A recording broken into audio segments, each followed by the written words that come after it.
Good morning. Last evening, we returned from a very important congressional delegation.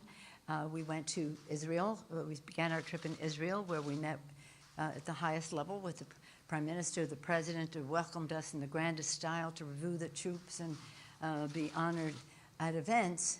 But the really important part were our conversations about our unanimous view within our CODEL of support for the two-state solution. When we met with the Palestinian government under the leadership of the People's Palestinian Authority and the leadership of President Abbas, we delivered the same message, a message of peace and two-state solution. Went on to Munich. Of course, when we planned this trip, it was not a trip that was planned in the backdrop of the imminent invasion of Ukraine. That became, obviously, the centerpiece of the Munich Security Conference. Many of us have gone to that conference over the years to talk about security, economy, and how that relates to security, and governance, and how that relates to security. In fact, those three things, security, economy, and governance, are the purpose of any foreign travel of members of Congress. The Munich conference, it gives us a distilled way to see so many leaders from so many countries on those subjects. And at this time, of course, the focus was Ukraine.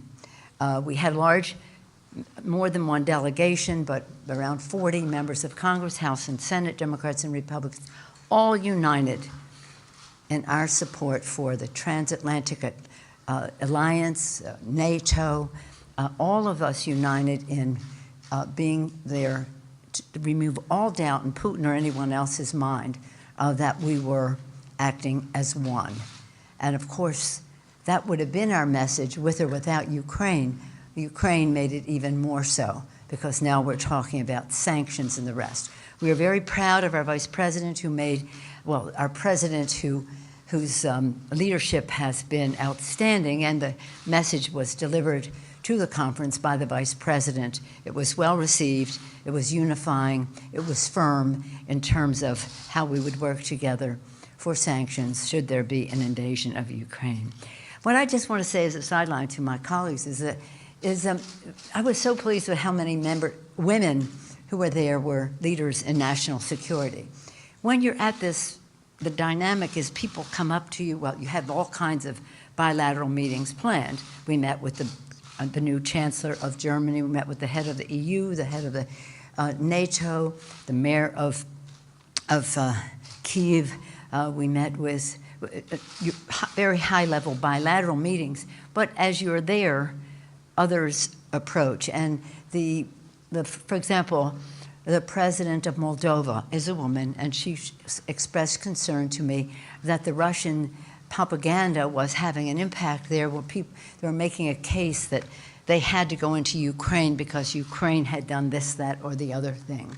The president of Kosovo, a woman, told me that the Russians were successful in having some Serbians on the border put forth a Russian message. Both the foreign minister and the defense minister of Canada are women. We shared some thoughts about what's going on in Canada right now. The foreign minister of Germany is spectacular, a woman, and she was here recently, and so we renewed that friendship there, as well as meeting before we left with the foreign secretary of the UK. I'll just say that because there's a lot of informal contact that reinforces, first of all, the need. I think the one thing that we all agreed upon, the attack on the Ukraine by the Russians is an attack on democracy, an attack on democracy.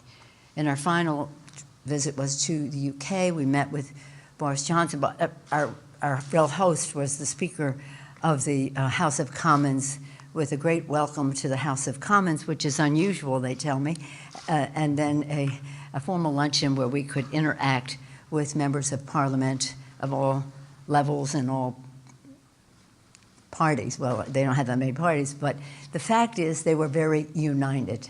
Every place we were, that people were united in opposition to what was happening, of course, in Ukraine, but more importantly, in what we needed to do about that.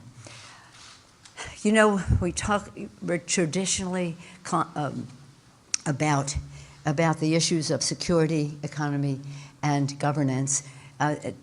In recent years, of course, the climate issue is an issue in all of those categories, and so is COVID. So that were part of our conversation.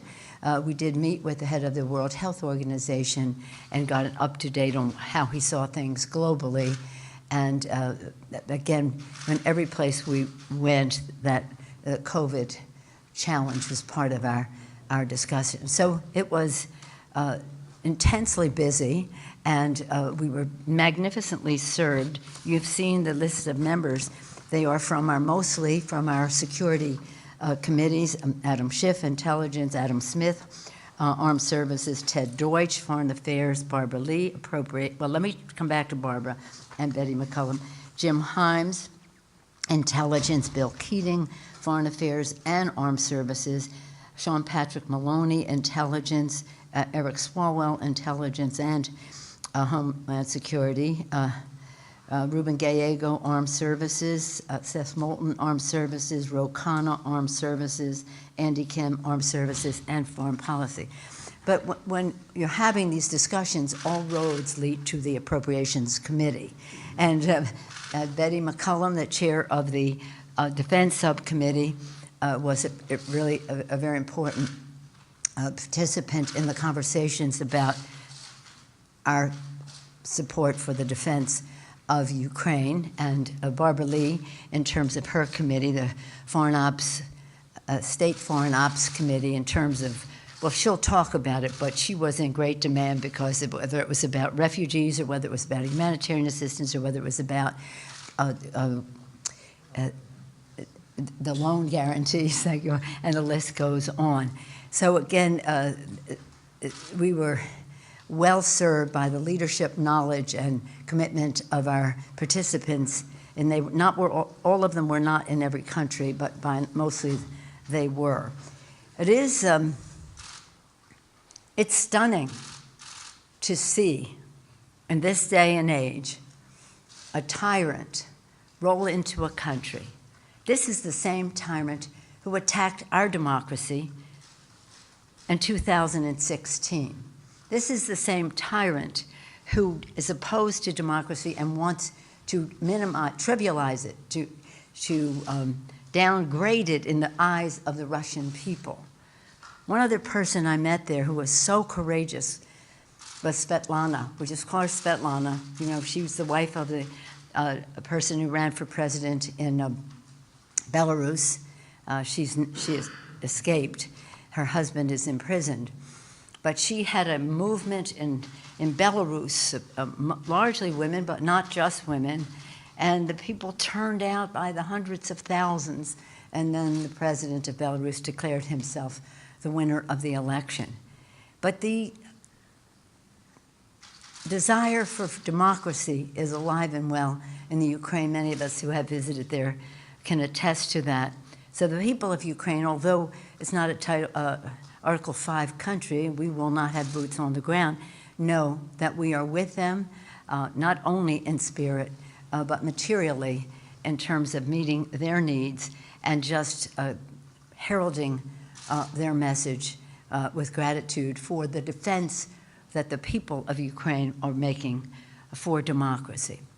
As I mentioned, underlying all of this were our meetings with heads of station in all of the countries that we were in about the intelligence of what was going on, what they knew about a range of subjects that are central to our national security. We were very pleased to have on the trip the chairman of the Intelligence Committee, Adam Schiff. Adam, you want to share some of your views of what you saw there? Excuse me. And thank you for your leadership. Thank you, Madam Speaker. Today, Russia has again invaded Ukraine. As the Speaker said, it is a stunning fact that in this century we once again see a despotic regime trying to remake the map of Europe by dint of military force. Because of the courageous actions of Ukrainians, the courageous forbearance of Ukraine not to rise to Russian provocation, and because of, I think, the very shrewd declassification of intelligence by our president, by our allies, it stripped away any Russian pretext and laid bare for the world to see that this Russian invasion of Ukraine is nothing more than naked aggression by Vladimir Putin. Putin is terrified by the prospect of a democracy at his border, a democracy giving an example to the Russian people of the kind of life and economy they might enjoy if they cast aside their own autocrat. This is, I think, one of the preeminent motivations of Vladimir Putin. Set aside the nonsense he puts out about Ukraine not being a real country. That is nothing but a Kremlin lie. This is about Vladimir Putin's desire for his own personal and national aggrandizement at the expense of his neighbor, and it's about his fear of a successful democracy providing an example to his own countrymen. I was very encouraged by what we saw in Munich. I was there with the speaker 2 years ago, and the theme of the conference 2 years ago was whether the West was a coherent whole, whether the West was essentially relevant as a coherent body of nations. And there was no question about that this year. Putin brought NATO together in a way I don't think we have seen in quite some time. And it was heartening to see that as a result of our administration's diplomatic efforts, countries had come together to agree on a brutal package of sanctions, some of which have already been applied, more which will, I fear, be necessary to apply. Among the most significant of steps was the step announced also by the German Chancellor. We were all very impressed by our conversation with him. The decision to essentially cancel the process of moving forward with the pipeline, I think is a very strong indication of the solidarity of NATO and our other allies to punish Putin for this naked aggression and the prospect of further devastating sanctions in the days and weeks ahead. So very encouraged by the solidarity of NATO, and we're going to have to remain united because Putin will look to exploit any fissure, any crack within NATO and our coalition, and we simply cannot have nations using military force in violation of the international rules-based order to enlarge their own borders, to subvert the democratic institutions of their neighbors or others around the world. As the speaker pointed out, they tried with the United States in 2016 and continue to do so. And thank you, Madam Speaker, for leading a remarkable CODEL. Thank you very much. First of all, thank you, Speaker Pelosi, for, and I just have to say this, for being such a global leader.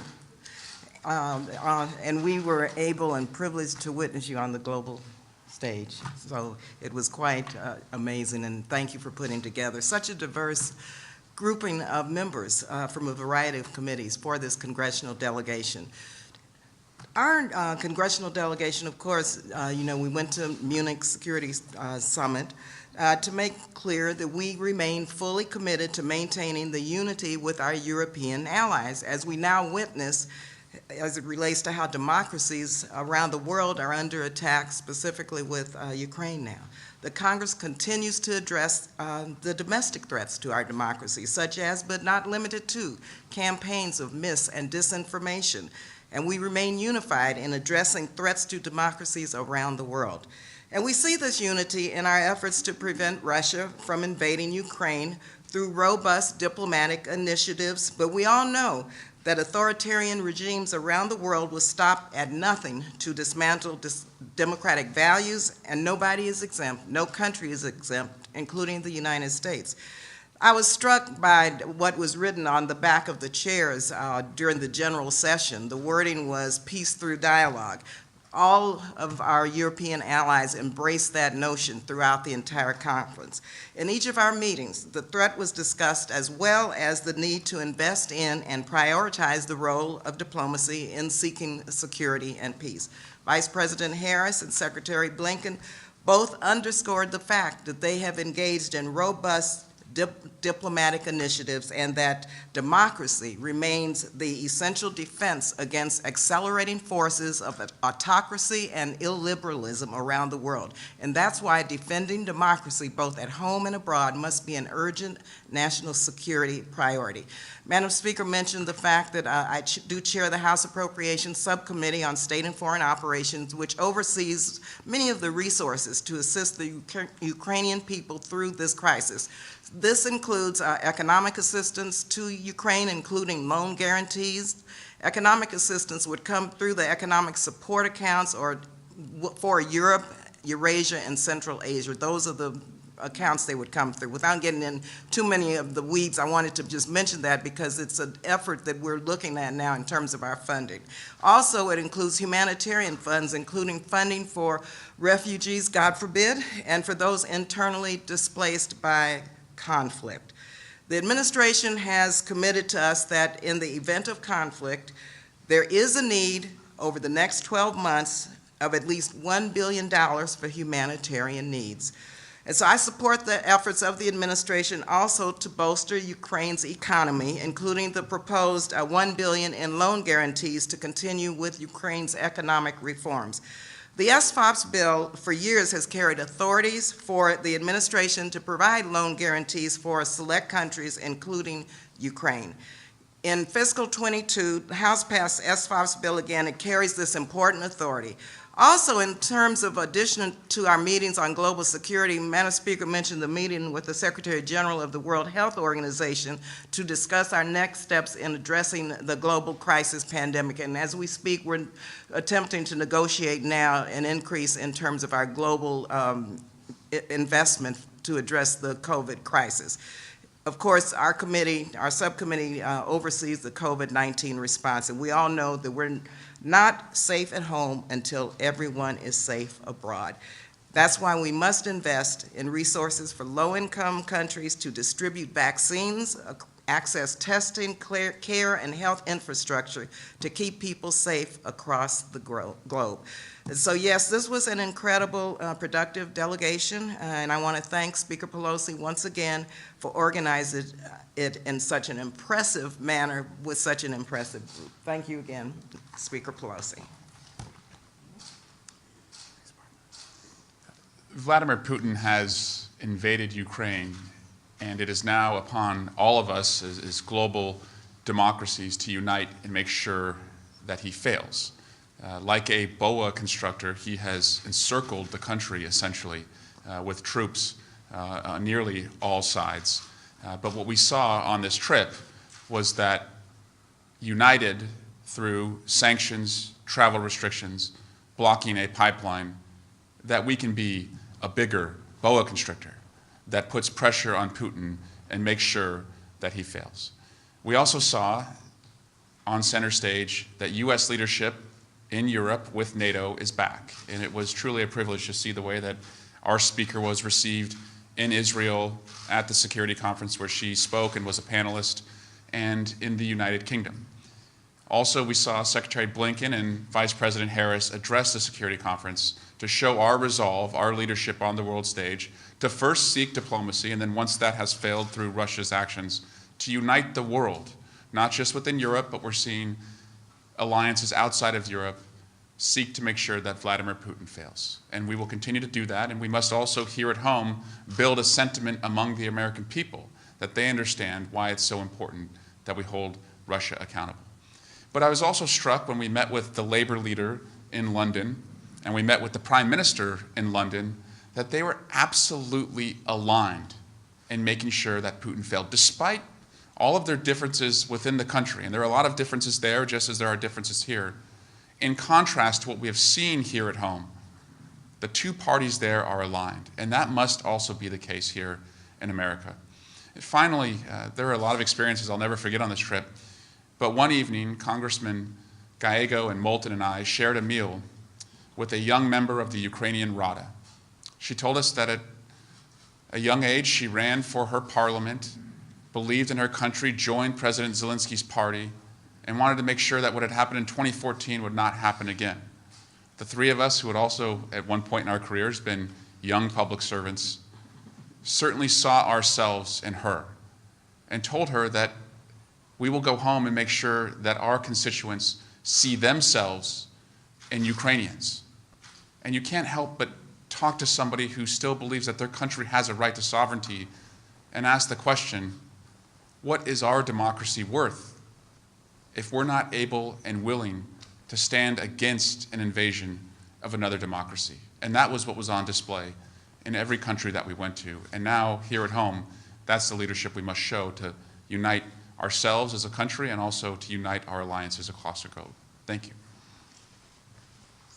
Thank you very much. I know that you all had individual meetings with some people who are very courageous within Ukraine, still fighting for democracy there.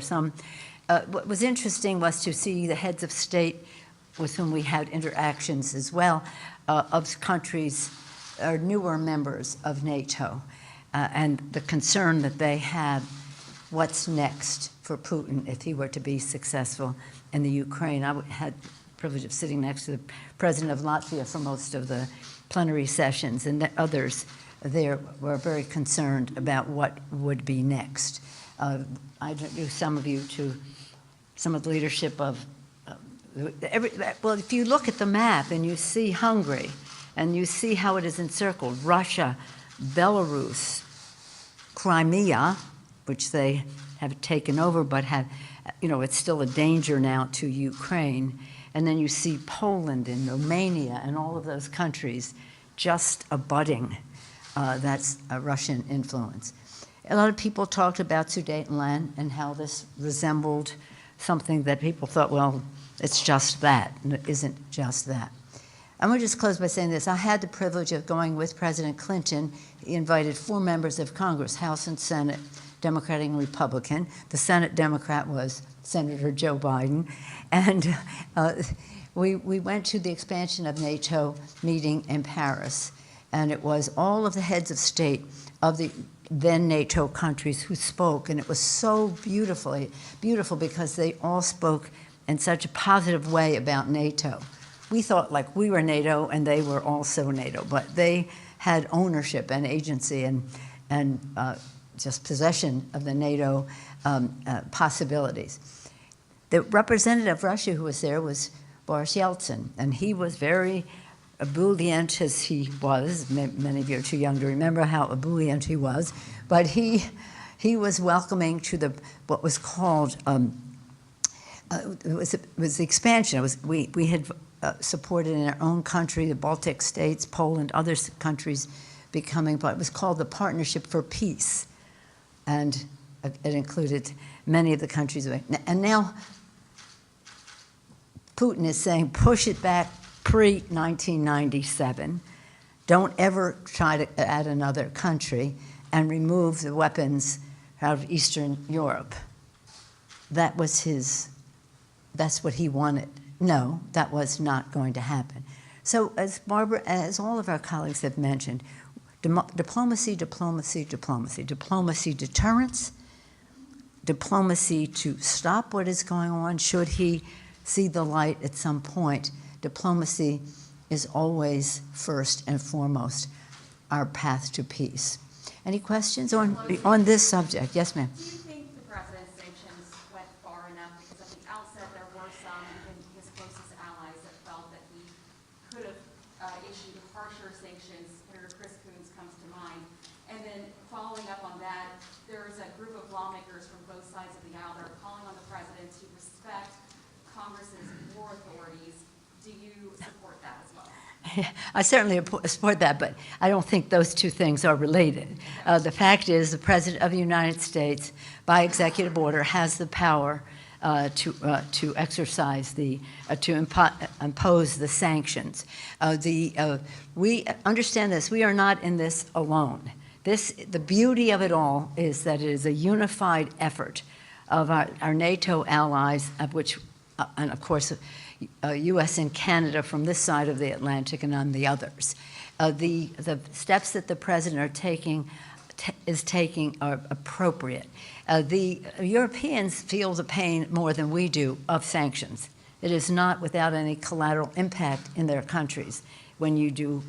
What we heard from the, shall we say, the head of the EU, the president of the EU Commission, was that they're into diversification in terms of their energy, meeting their energy needs and the rest, so they're not as dependent, but it will have an impact in the beginning. I think the president has full knowledge of what impact these sanctions will have and is fully ready to go all the way with it. And that's something that we have done together.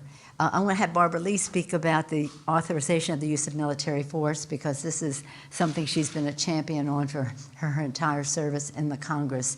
That's a different subject than as to whether the president can impose sanctions as to whether we can go to war. Barbara? Excuse me. Thank you, Madam Speaker. Yes, I did sign the letter that Congressman Peter DeFazio was one of the leaders in that.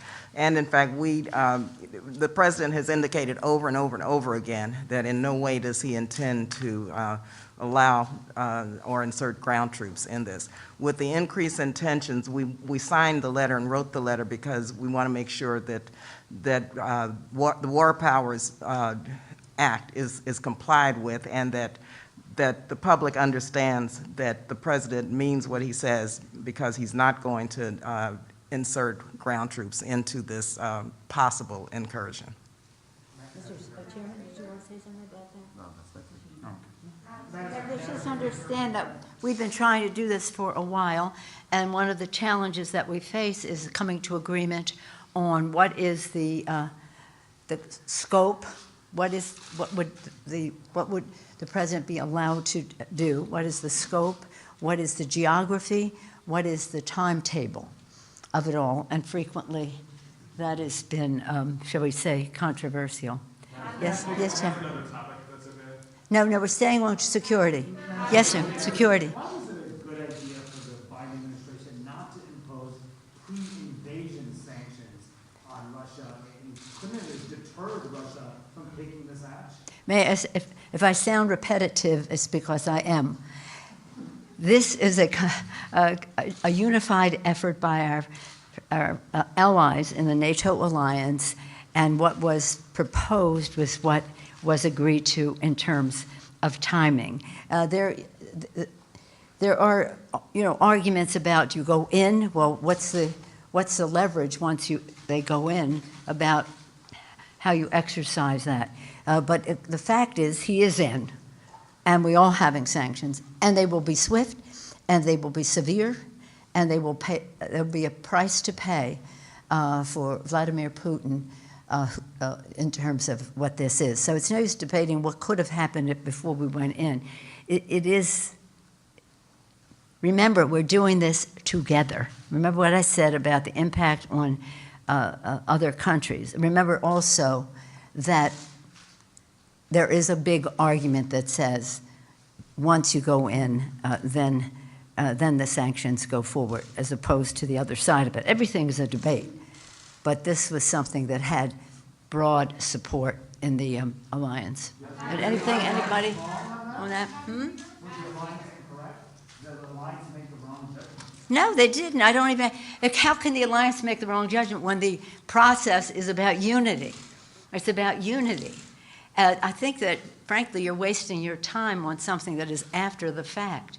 The fact is the countries came together and said, this is how we will go there. Some countries had to take a little longer to get to that place because of the exposure they have from sanctions or the process they have politically in their countries.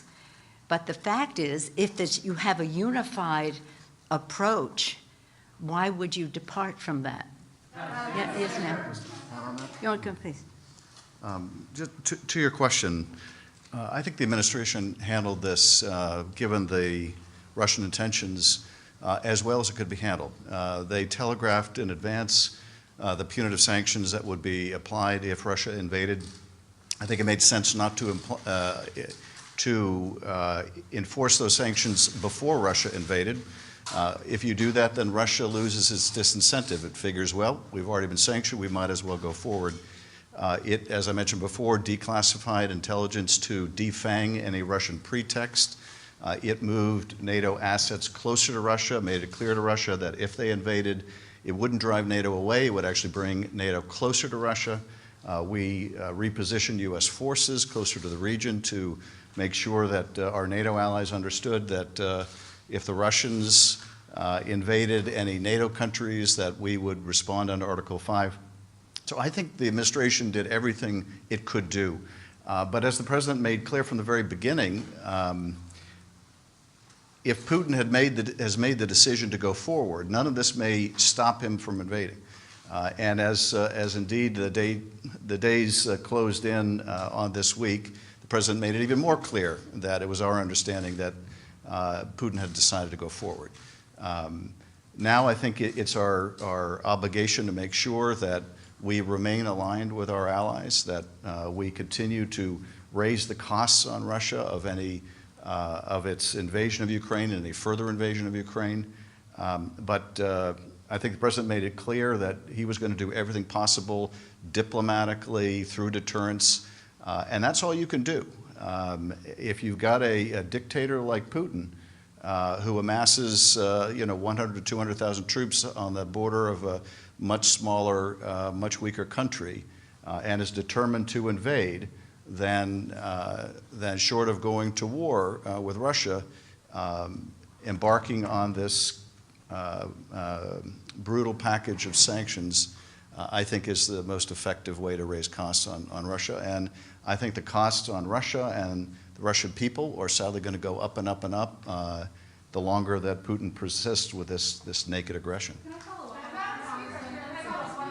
If the threat of sanctions was not enough to stop him from actually moving forward with an invasion, will these harsh sanctions that we're seeing now be enough of a deterrent for him?